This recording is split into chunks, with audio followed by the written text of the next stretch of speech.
Hey everyone, welcome back to my channel. Today I am going to do a quick July plan with me in an actual planner.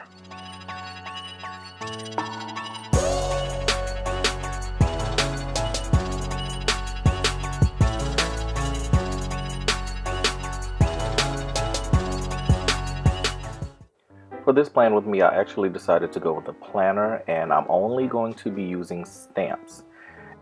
The stamps I'll be using are the Pretty Prints and Paper Pegs by Jess. This is an online creator and I love her channel, and I will be linking her channel and her website so that you can order your own set.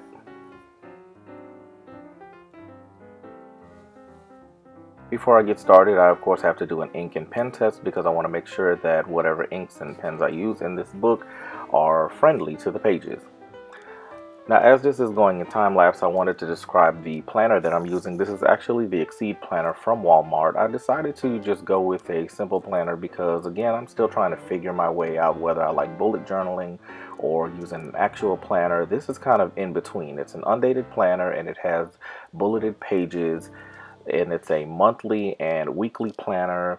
It doesn't really have a lot of pages to do any type of lists or anything like that. However, you can use those empty pages to create lists. I find, however, it does kind of fit the weekly layouts that I like to do. I like to use the Alistair method in my weekly layouts, but I also like to do some small habit tracking and also do some scheduling and planning things out. I don't really use a lot of future logs, but I do like to have a calendar view.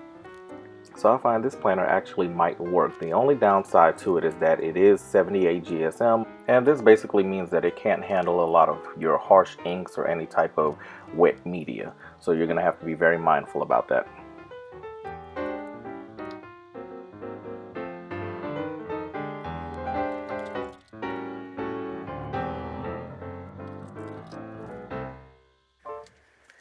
As I get my planner prepared, I just wanted to talk a little bit about this. I have used high quality, or higher quality, I should say, because this is not a bad quality planner. I have used planners that have cost $20 and up. When I was in high school and college, I used to love getting the Cambridge planners, and I would get the leather covers with the ring system, and I would just change out the refills every year, and I love using pre-made planners. However, as I got later in life and changed out different careers, I started to notice that one planning system is not the best planning system for me. I had to kind of experiment and figure out which planners work, and I've tried all the popular ones. I've tried the Erin Condrens and your Happy Planners and your Simplified Life Planners and things like that, and I just found that for my needs, I kind of need something in between all of that, something that I can either be creative with or kind of keep it simple. My aesthetic with my planners is not so much for the world to see, it's really just for me to enjoy my own planner. So to start off, I'm going to use the peg stamps, and one cool thing about these stamps is that you can kind of mix and match them up. So I'm using one of the capital letters, and then I'm going to use the lowercase letters to spell out July, and then they also connect with each other, which is great because it helps you keep the spacing and also keep it aligned. And I'm also going to use Ranger Distress ink because I found that that is one of the better inks to use in this planner to avoid a lot of ghosting and bleed through. Now, one thing I noticed about this planner is that the first month actually happens on the back side of one of the pages, and I'm not a fan of that. And I also noticed that the weeks start on Monday, so you have to be mindful of that. And as we go into the time lapse here, while I date the rest of the boxes, I do come across a situation where I do have to make a few corrections. However, using these stamps, I really liked it because you have a complete calendar set. Like, I'm not having to combine a 1 and another number to make the teen numbers, and I'm not having to combine a 2 and another or a 3 and another. Like, they actually come in numbers 1 through 31. Down here at the bottom of the calendar, I decided to add a little icon to indicate any birthdays during this month. Then I decided to use some clear stamps that I had in a calendar set and stamp out a to-do section also down toward the bottom of the page. And I decided to go with a different ink color because I didn't realize I was just doing a monochromatic color scheme and I wanted to switch that up.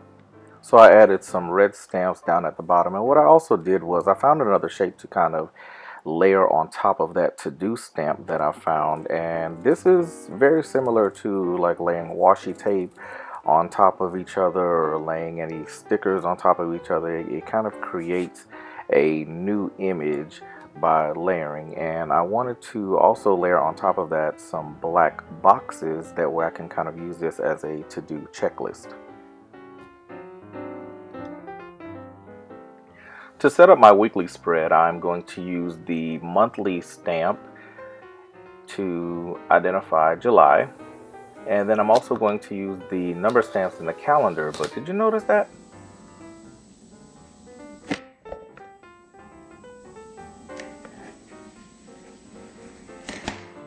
I use the number stamps to indicate the date range, and then I go ahead and number the different days of the week.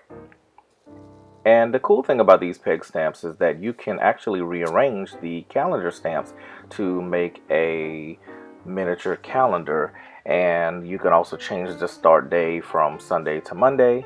And here I didn't really get a good image, so I went over with the same color brush pen and kind of just brushed in the rest of the numbers. I decided to use a clear stamp for my habit tracker, but I didn't want to put the days of the week because this had a Sunday start, so I used a post-it to kind of mask that area. And I also decided to change up the color here as well to kind of break up the blue.